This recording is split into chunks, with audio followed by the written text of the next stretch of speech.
All right. As you can see, we are moving towards processes that come in a development phase more at the end. After having now heard about potential of learning analytics, I would like to give you some, or share with you some experience about evaluation of massive open online courses. Talk about some challenges, opportunities, best practices, and some experiences we had in several projects in the last years. And I would like to briefly discuss evaluation versus research, formative evaluation versus summative, something about how you actually reach your target group, the outcome variables which could play a role, so what kind of impact can you have or can you target with your evaluation and your interventions or your MOOC. I would like to talk about the research methodology for MOOCs or evaluation methodology. Introduce you one example of an evaluation project we have done, discuss some challenges, recommendations, and also have a short exercise for you. We did do evaluations / research in several projects which were also in the open education context. So we started around 2013 with the openly accessible masterclass format, which we further developed into MOOCs. We had a European project called EMMA, in which we also were responsible for the evaluation. We did do a cross-provider data collection on European participants of MOOCs, together with the European Commission. And we have a MOOC on marine litter with the United Nations Environment Programme, where we also were responsible for the evaluation. And now, last but not least, we also have now the competency project. And we hope that our experiences are also valuable for you if you think about how you can evaluate the effectiveness of your MOOCs. First of all, discussion, research versus evaluation. There are of course some differences. An evaluation is more directed towards having an impact for the target group that you have in mind, while research is more contributing to developing theories about learning. And I would say this differentiation is important, but on the other hand, evaluation can inform research, research can inform evaluation.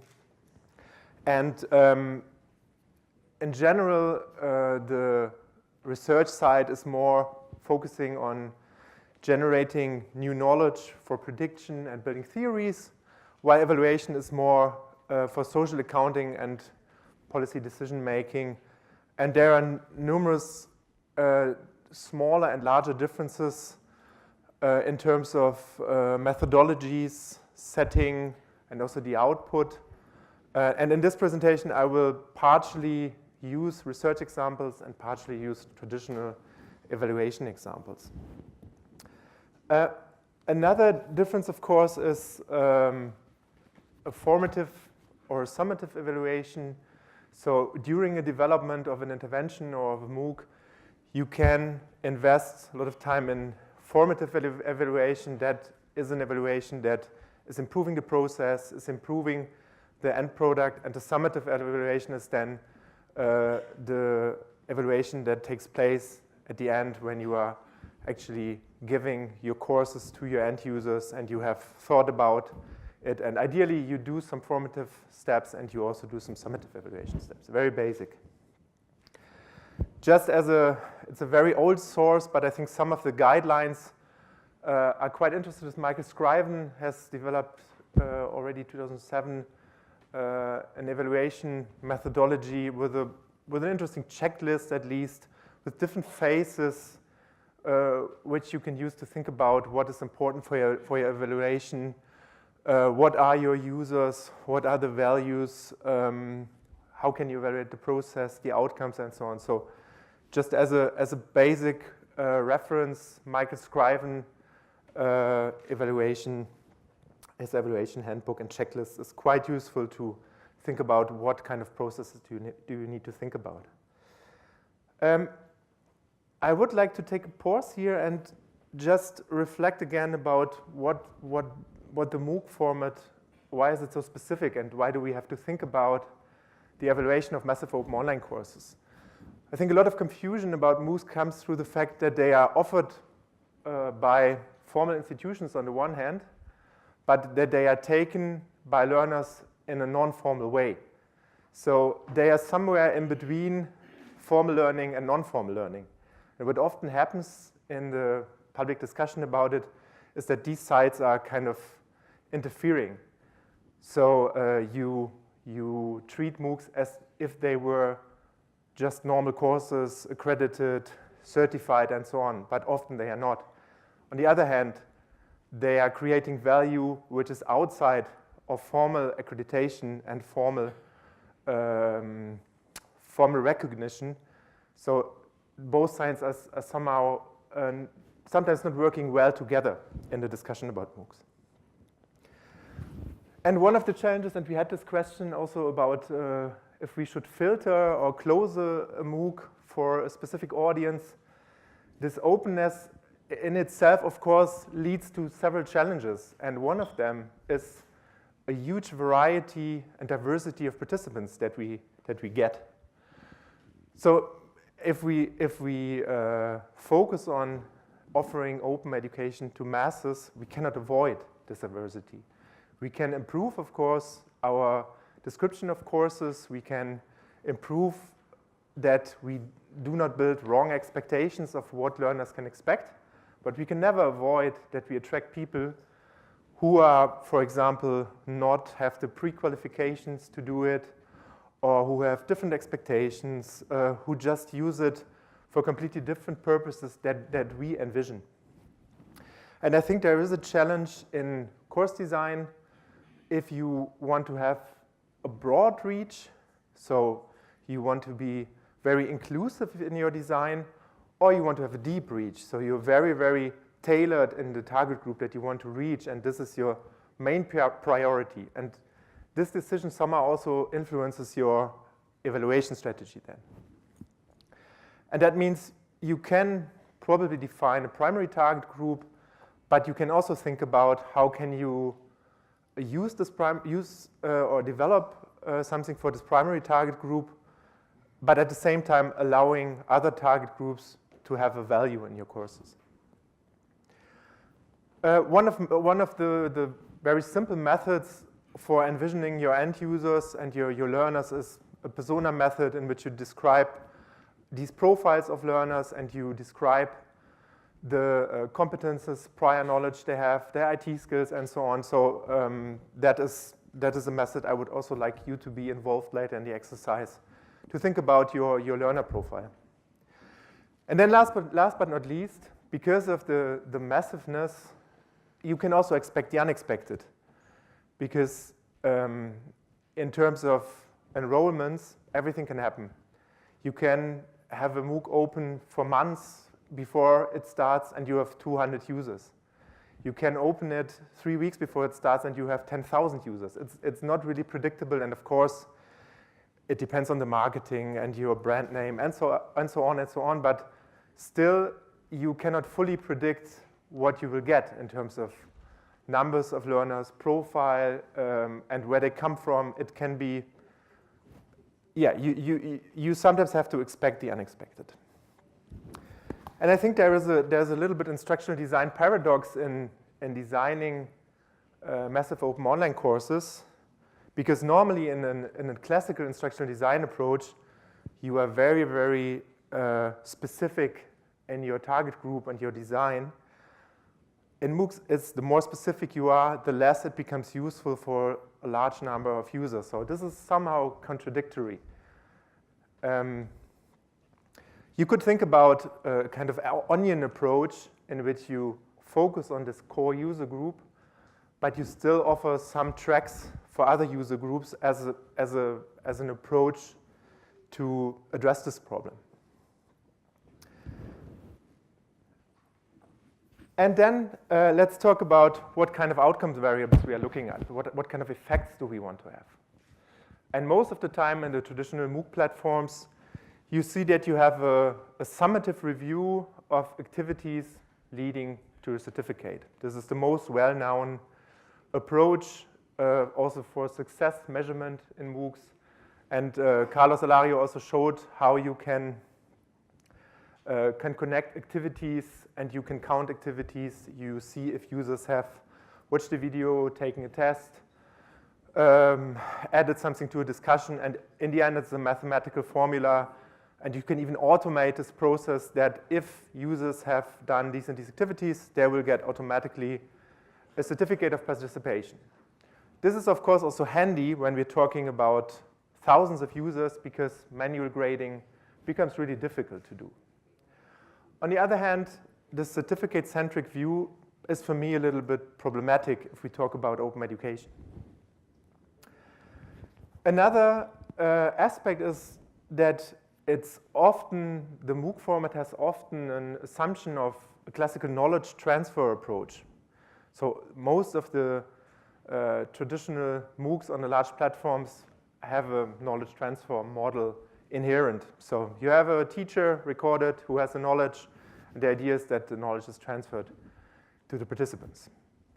But think about it, and there's also research showing that that mostly the well-educated are profiting from MOOCs and so on. But why is that so? I mean, there are besides knowledge growth, there are many other variables that you could measure when offering a MOOC. For example, you could measure an attitude change. You could see if the motivation changes, awareness about a specific problem changes. You can see that you foster a networking of participants, so you connect like-minded people or people with similar problem situations, or you see how far participants transfer the knowledge that they built into their practice. So there are many different outcome variables, and you should be very open to also thinking about something that is beyond just summing up activities for giving certificates. Another important difference is also, of course, also that there are different levels of outcome variables. So you often have a more qualitative approach with observations, mostly anecdotal, often use self-reported perceived effects. So you ask learners if they think that they have reached a specific level. And the highest approach that you can choose, of course, is that you really measure. You measure, for example, with a questionnaire, attitude before a course and after a course. That's a real level of measurement where you can talk about effects. And the difficult thing for developing your evaluation strategy is related to this openness and in between formal and non-formal. And I think we need to find a middle way between an institutional perspective and an individual perspective. And in addition, due to the open character of MOOCs, people enter with very different goals and intentions for doing the course. And we have worked in the last year on having some doubts about this dropout hype that you hear about MOOCs, and we have developed a different methodology to look at success in MOOCs. And I would like to introduce that to you. Yeah, you all know this story about the completion rates and that the dropout is very high in MOOCs. I mean, it has been throughout the press repeatedly presented to learners. And I have to say I have some doubts about that because, again, a classical formal measurement model is transferred to a non-formal learning context. I think it's just a category error. We are measuring with the wrong instruments. So if we only look at, and these dropout rates are often measured based on people who receive a certificate, and then we come out with 95, 98% dropout. And I think this is ignoring the reality. And it's an old problem in the distance education context. I just want to present you a quote of Vincent Tinto and his colleague. A more important limitation is the tendency to ignore the perspective of the individual. Such definitions of dropout imply connotation of inferiority of the individual dropping out. So what is actually meant by that is that if we only focus, and this is coming from a classical distance education context, but if we only focus on the institutional perspective, we might not really understand why a learner as dropping out of a course or stopping a course. And if you look at some experiences by students, you also see that they report themselves, and this is also anecdotal, but that they report themselves that they had all kinds of reasons why they stopped being involved in the course. It can be related to things outside of the course environment, and they think they had a specific purpose when entering a MOOC. They just wanted to download some material or enter a MOOC for a specific problem they wanted to see addressed. So I think we need to be a little bit broader in the way we evaluate MOOC success and MOOC experience by participants. And what we are focusing on right now in the research is that we focus more on goal achievement. So how can we measure if individual goals that participants have are achieved within MOOC, and what are barriers that hinder them from achieving these goals? This is a research focus that we have in one of the PhD projects I'm supervising right now. And intentions as a psychological concept have been studied in many, many different contexts, in the health context, for example. And you see that the correlation between intention and behavior, so people have specific intentions and realize that in behavior, is pretty high. So we thought that it might be useful to look at intentions of learners for evaluation rather than only looking at certificates. And we're using there a framework conducted or developed by Gollwitzer and Sheeran, in which you look at 4 different groups of people. So on the left side, you have participants with consistent behavior. They have set goals, and they acted out these goals. It's consistent. They are called the inclined actors. On the other hand, you have also consistent behavior, and this is not so relevant for our context, but you have people who did not intend to act and who also didn't act, also consistent. Not productive, but also consistent. And then it's getting interesting, because on this side you have inconsistent behavior, and this is really interesting because this broadens the view on success. You have, of course, these are the classical dropouts. These are people who wanted to participate to a certain extent in a MOOC, but they didn't. They dropped out. That's the classical understanding of dropout. But on the other hand, you also have people who had very low intentions and who did much more than they were intending to do. So you also have a drop-in effect. And this is more or less the framework we are using to analyze success of MOOC participants. And it's quite simple. We are using a pre-post measurement there with an increasing level of activities within a MOOC, and it needs to be changed depending on the MOOC design that you have.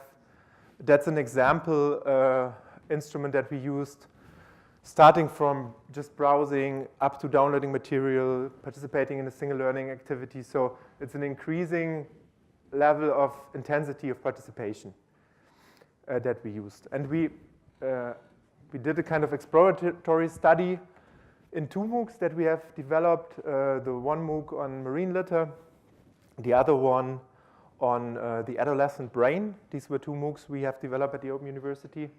And we just looked at, first of all, we looked at correlation between intention and behavior, and you see the n's are very small here. Therefore, it's also just an explorative study, what I present here. And you just see here plotted the gap between what they intended to do and what they actually achieved in these courses. And if you look at these numbers, you see that the perspective on these 2 MOOCs changes completely, because in a traditional approach for the marine litter MOOC, the first edition, you would say, okay, you have 6,500 enrolled participants, you had 4,000 people who started really in the first week, and you have 400 certificates. So you would say 90% dropouts. And you would say, oh my God, what did we do wrong? Why did our MOOC fail? Looking at the other measurement model, you see that the dropout rate, the inclined abstainers, is 50%. It's still high. I don't want to argue about it. People did not do what they intended to do, so there must be some barriers for their learning. But you also see that you have 23, 24% of people who had a specific intention and they acted out. And then you get also some surprises. You have 27% of people who entered the course who had kind of a low intention to do stuff, but in the end they found the course so good that they went beyond what they were intending to do. Second example is even more extreme. We had 1,500 participants. We only handed out 80 certificates. A success rate of 5.5%. Oh, I have to see that I don't fall here.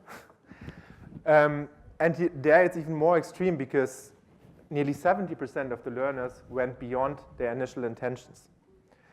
So for me, that changes the picture about success completely, because you're going away from a completely institutional perspective and you take into account also the individual perspective. It is not, by the way, it's also not a perfect measurement, because you never know how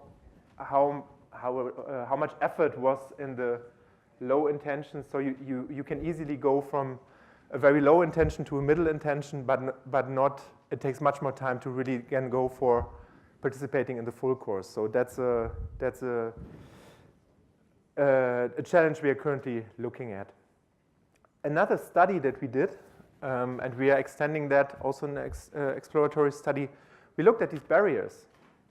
And if you ask participants about barriers, you also see some surprises, because you see that, and I don't think you can read it very well, I even can't read it very well, that nearly 50% of the barriers that participants report are not course-related. So the question is, why should we argue about that? Because non-course related can be reports of job issues, some incidents in the personal sphere. So there are a lot of barriers which we can't influence. We might take into account offering some flexibility for our courses, but I think we do not have to worry so much about dropout when a lot of the barriers are not coming from course-related contexts. And again, that doesn't mean you do not have to reflect about your course and your evaluation, and you have to look at these barriers which are course-related, but also keep in mind that a lot of barriers are non-course related, and probably you can't do much about it because it's open education. You don't have any institutional relationship with these learners, and you can also not control them, but also not support them in any way. So I think this is the reality we just have to face. Maybe short break. Any questions about this? Just a very small question. You use intention and not using motivation. Is it different between intention and motivation here? Yes, motivation is, you would say, a psychological disposition that you have, and intention is a more act of willingness. So motivation is something that is, I would say, less context dependent. Intention is much more depending on the actual context that you have. So you can have a general motivational disposition for learning, and there might be also some context dependent factors, but motivation is something different from intentions. Intentions is just that you define your goals, while your motivation can be either intrinsic or extrinsic. So for example, you can say, my motivation is high because with this course I can have a chance for improving in my job context or something like that. So you're extrinsically motivated, but that doesn't mean you have very high intentions, because it could still be that you only need the focus of 1 week in this MOOC, because this is what helps you to improve in your job. So these are not really depending on each other. And we're mostly using Ryan and DC motivation concepts here, and these are going from highly intrinsically motivated to externally motivated. This is the horizon that we are looking at. There was another question. About personal disposition. Yeah. Is there any kind of is it possible to design your MOOC according to people's personality differences? You are referring now to a kind of personalization approach? You mentioned that personality disposition actually can affect your retention, and it will actually leads to, you know, your intention. But is it possible to design your MOOC according to people's, I mean, if we can test the learner's personality disposition at the early start? I wouldn't advise to too much look at personality factors. I mean, it is relevant, especially in the context of self-regulated learning. Joanna also presented something about this in Maren. I wouldn't say that you completely focus on dispositions alone. So I would take a set of variables that I combine. But that is again the question of how specific can you be in your description of your target group, and do you want that also? That's again deep versus broad. You can be, of course, very specific. You can say that you need a lot of prior knowledge for a specific course, and you can communicate very well the workload and so on. So you can clearly say, this is the profile I'm doing the course for. But that means also that you lose a lot of participants who could be interested. So that's a little bit the challenge. There is some discussion in the MOOC research in how far you can personalize the course experience depending on different factors, but it's not very conclusive at the moment. What are the personality factors, motivation levels, and so on that you need to take into account for personalizing the experience? I think you misunderstood me. What what I'm thinking is, if we could actually conduct, I mean, students would have actually enrolled, but in the first week, we actually conduct a test to see how many among our students are, you know, geared into which personality factors. And since it's online, we can always manipulate, you know, the content. You know, if it's... Yes, you say that so easily, but I think it's quite challenging to do that on the fly. You could probably prepare some tracks with specific profiles you have in mind. I know a MOOC by the University of Maastricht, the colleague university of us. They did a MOOC on problem-based learning, and they consciously did a kind of filtering activity because they wanted to understand the background of the participants, but also the working context. So they built groups within the MOOC from specific sectors, for example. Yes, you can do that, but that means also you might have much more preparation work. And a MOOC can be a lot of work if you have time to think about different tracks. That would improve the instructional design from my perspective very well. But take also into account you never can offer the individualized model for each and every student. So we need to find the variables that make sense in influencing what justifies a known track for this group and a known track for that group. That's a little bit the challenge we have right now. All right, other questions? Otherwise, I would go on. Coming to the evaluation methodology that is mostly used in massive open online courses. So the primary instrument for evaluation is an online survey, and it has advantages and disadvantages, like all online surveys. More and more research and evaluation also tries to come up with a triangulation approach of data. So in terms of including, for example, log files also in your analysis, because that participants have reported that they were very active. And by the way, that's also right for our approach. It doesn't mean they really did that, because you have all kind of biases in online surveys, like social expectations and so on, as a bias that people just enter results, enter answers into a survey that they think would be expected from them. And ideally, you combine such an online survey also with an analysis of your log files. Did these users really go through all the course? Did they really access all the videos, and so on and so on? So that would be one step to have a kind of data triangulation. Another thing is you can, and that's also quite interesting, after having your questionnaires, it's also interesting to conduct some interviews with learners, which is also done in the meantime more often via Skype or any other tool, to understand a little bit the why, and not the quantitative data alone, but also what were reasons for dropping out, continuing, blah, blah, blah, whatever. And it's common practice to organize the evaluation in a pre-survey, where you, for example, include something about demographics, participant profile, and expectations. And most of the time, you also have a post-survey where you ask questions about the experience or the impact of the MOOC. And depending if you are more going towards evaluation or research, you also have sometimes pre-post measurements that you give a questionnaire before a MOOC and afterwards, or sometimes you also see different time frames of dividing these questionnaires. And some people also do a follow-up survey to measure also kind of long-term impact of MOOCs and MOOC involvement.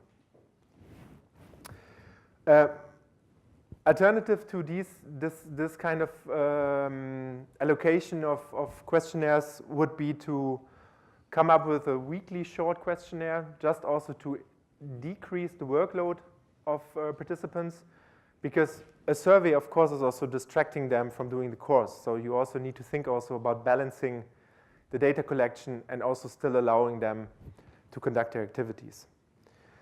Like I said, a collection of qualitative data to understand results of the evaluation, and a more or less recent approach for evaluation of MOOCs is process mining, and I will shortly explain what this is. So process mining is building on log files of learners, and this is a model of process mining. So you have the world, you have log files, and you have a process model. And the idea is that you not only have a one-point measurement of a learner, but you also understand a specific flow for a specific group in a MOOC. For example, you would have some survey data. You would know that you have a mixed participant population in your MOOC. You might have people who are more or less novices, less self-directed. You might have another group which are more going towards an expert level, highly self-directed.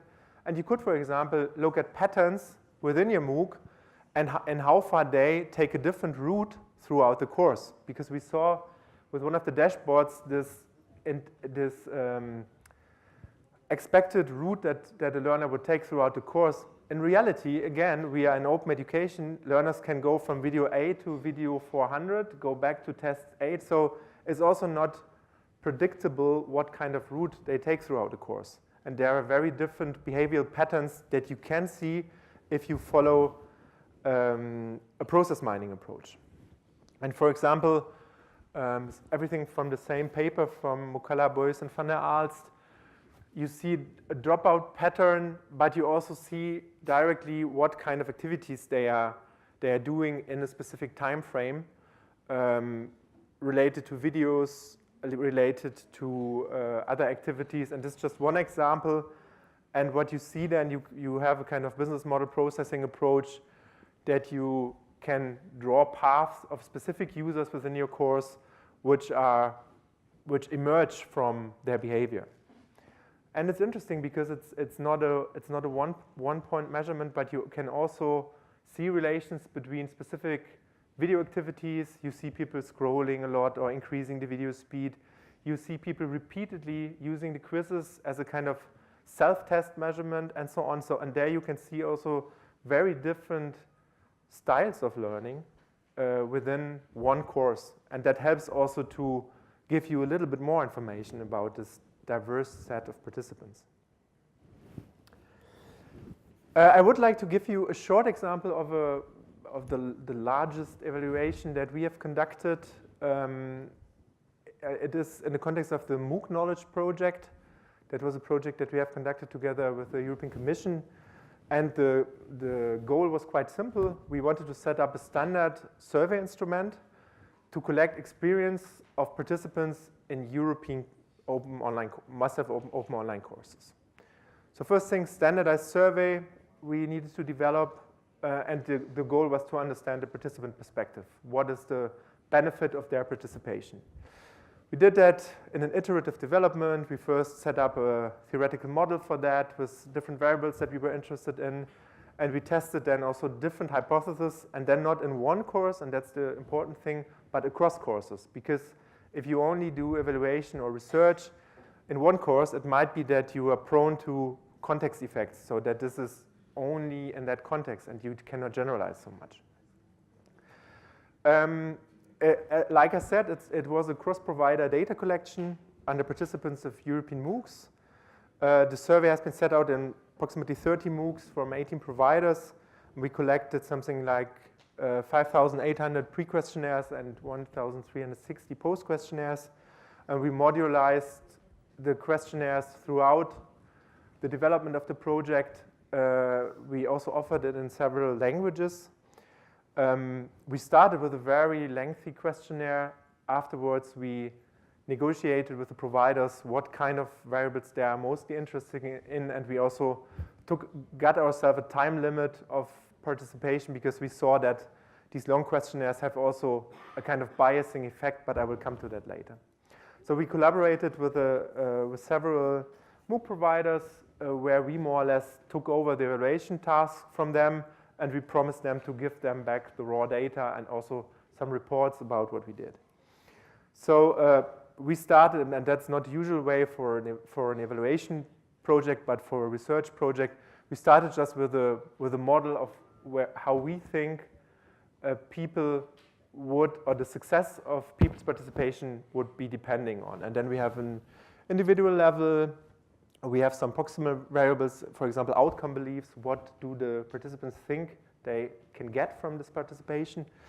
And we also have a kind of intention behavior topic here. And we had a follow-up survey where we also wanted to see in how far MOOC participation also impacted their study progress or their professional development. So that was a little bit the framework we did.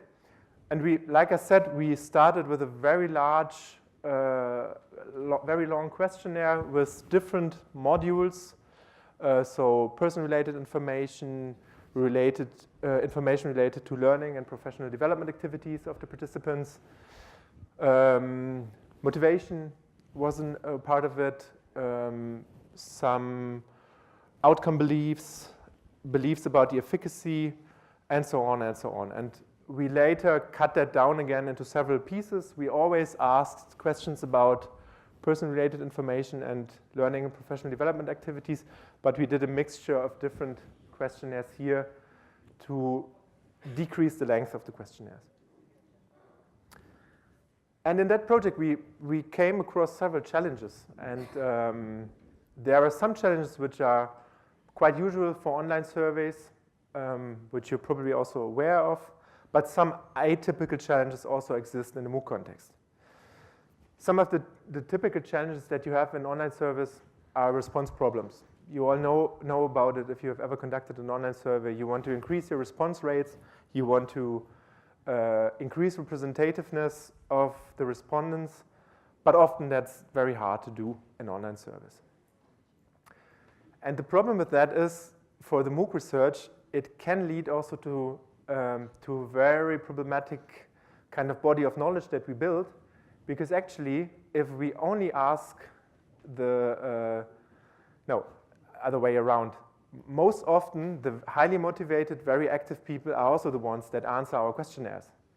So actually, our research is mostly built on this subgroup of the participants, which makes it, of course, less generalizable of what we do. It's called a survival bias. So mostly these very active people are also the ones who are still there at the end and who fill out your post questionnaires. So take that into account, be a little bit careful with interpretation of your data, and also try to reach the others. That's really a challenge which is in general for online surveys. And there are all kinds of interventions that you can think about, and I will come to that also at the recommendation section. Allow me a second.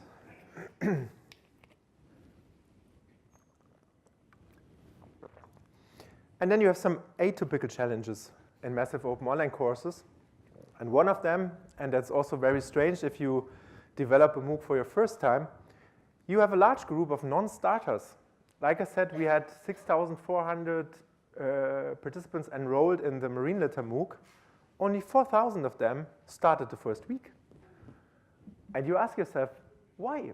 Why does that happen? And be relaxed about it. That happens in every MOOC. So again, the openness and the easiness of getting into it also decreases the commitment to it. So don't be surprised if you have higher enrollments, but you don't see all these people really starting. It might not have nothing to do with your course, but with other variables. Another problem, and that relates also to the survival bias, is that you will get a decent response on your pre-questionnaires. You might also get decent response throughout the course. Towards the end, you might have left only a few people within the course who are still active, and then only a fraction of that will probably fill out your post-questionnaires.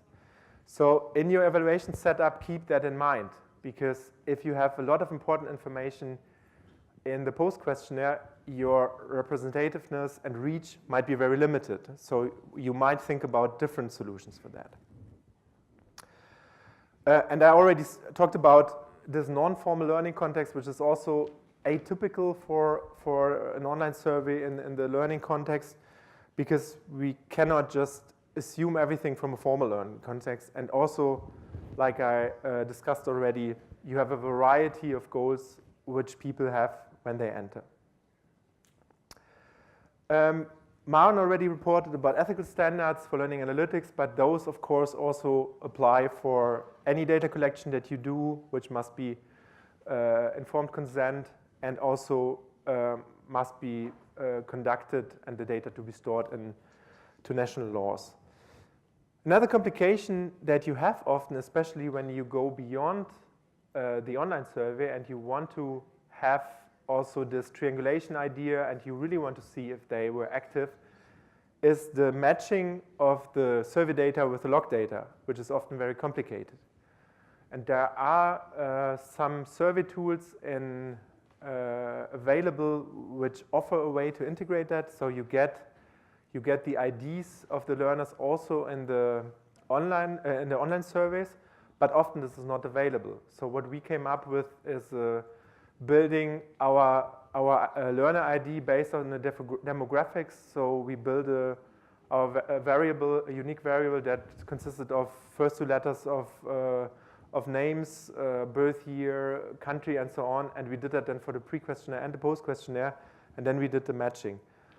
But then, and you saw we had quite a low end for this exploratory study, then you might also have very little matching available because, yeah, like I said, for the post-questionnaire, you do not have a lot of these data available sometimes. So that's a challenge, and you can also ask participants, of course, to mention their ID or email which they use for the platform, but that needs to be really informed, and they need to know that we are doing this connection. So that's very important. You had a question. So actually, I wanted to know this. Are these data available? Because let's say a researcher want to do some research about cross-cultural behavior across different MOOC courses. Mm-hmm. So do we have access to those data about all these loggings and all those performance of the students? And are these open? Like just like Facebook, it has like it has some APIs. Right? No, of course not. I mean, it's also. I mean, there are some open data sets available. There is from Stanford, I think it's Stanford and another university. They have a very huge data set, open data set available for their courses. And a lot of the research publications that, for example, argue that MOOCs are especially suited for highly educated participants is coming from that data set. But first of all, this data is not available. So if the researchers are deciding to offer this data openly, then you can have access to it. But that, again, needs to be also informed for the participants that this data will be open. The data from the European project will be made available next year by the European Commission. There you could explore something. I'm not sure if you could. Yeah, you could do some cross-cultural studies there, probably. Okay, yeah. Thank you. Coming to some recommendations or lessons learned we had. So first of all, don't start from scratch. You might have already developed some surveys in another online learning context, and you can just build on that. For example, you reuse validated items, scales, and questionnaires. This whole demographic section, for example, ideally you have that somewhere from another survey available. You just reuse it here. That spares you a lot of work if you develop your evaluation strategy.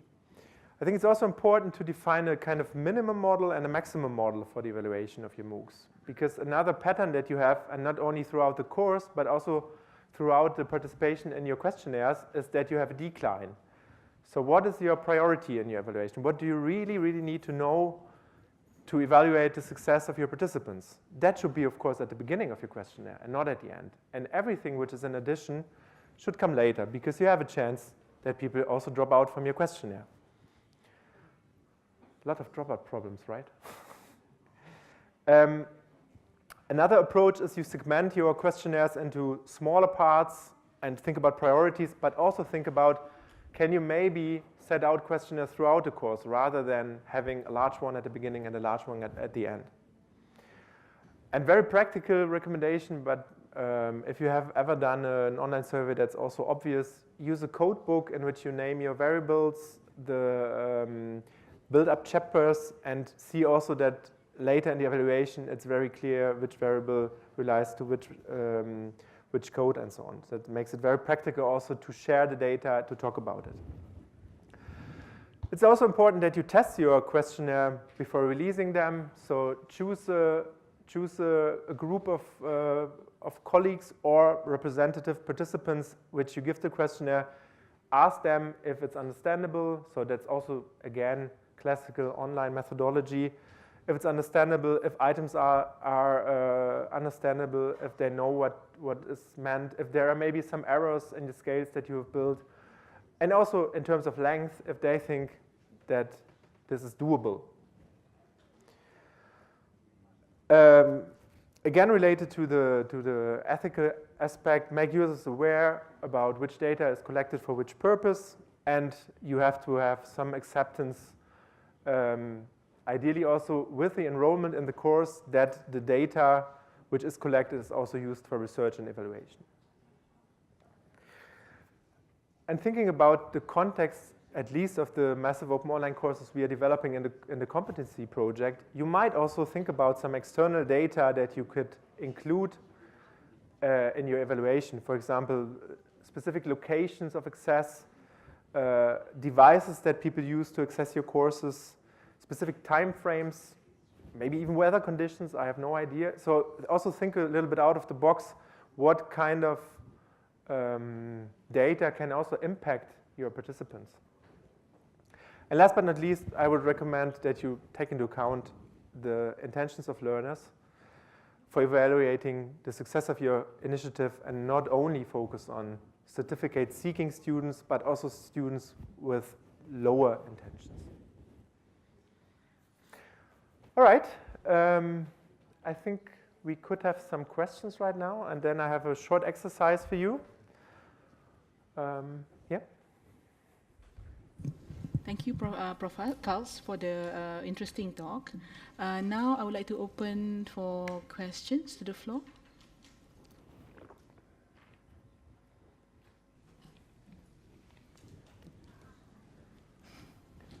I have a bit I'm a bit confused here. Just now we learned about the dashboard, and now we learned about this evaluation.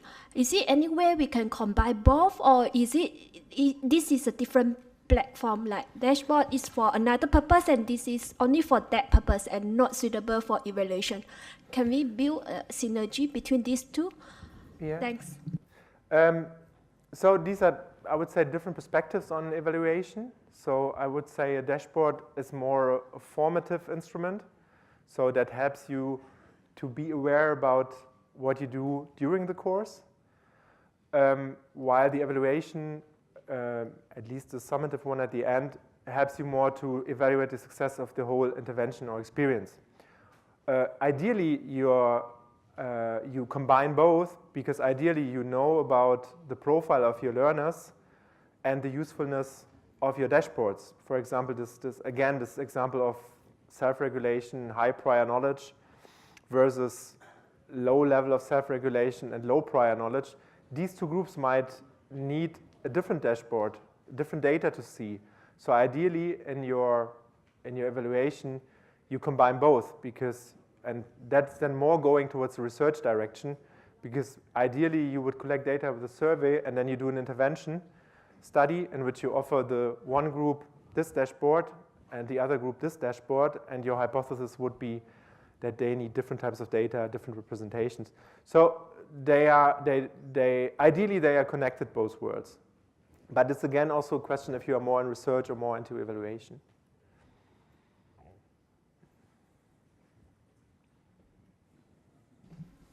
Other questions? Yeah, other questions? Any other questions?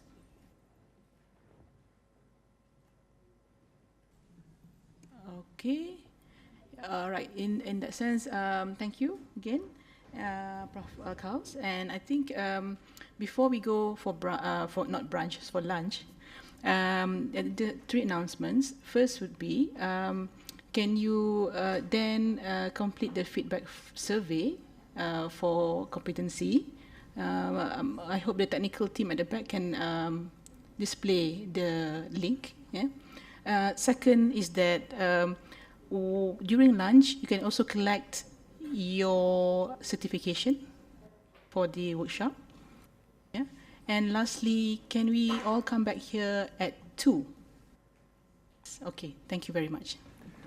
I would like to spend a quarter more for a small exercise. Sure. Oh, until sure. one. Okay. Sorry. Maybe everybody who did not note down the page of the evaluation form, please do it now, because it will disappear in a second. So it's https bit.ly and then competency feedback. I don't think the competency in capital letters matters here. So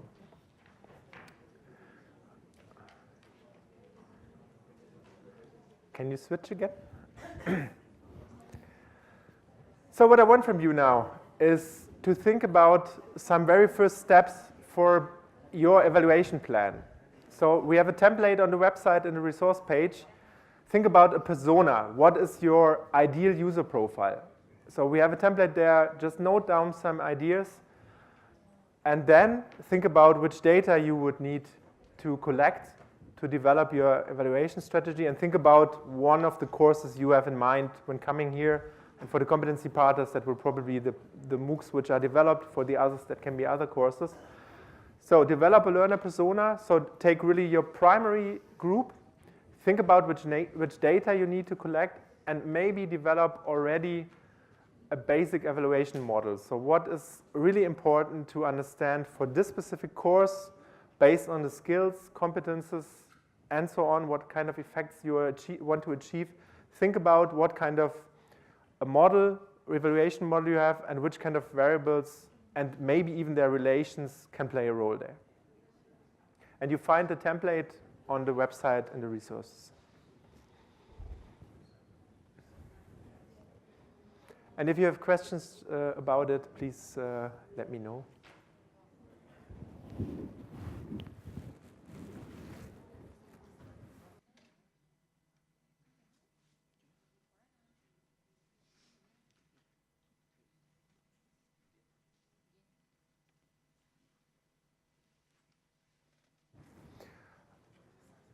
So I think we only have, I would say, let's take a quarter for that. So it will be pretty basic.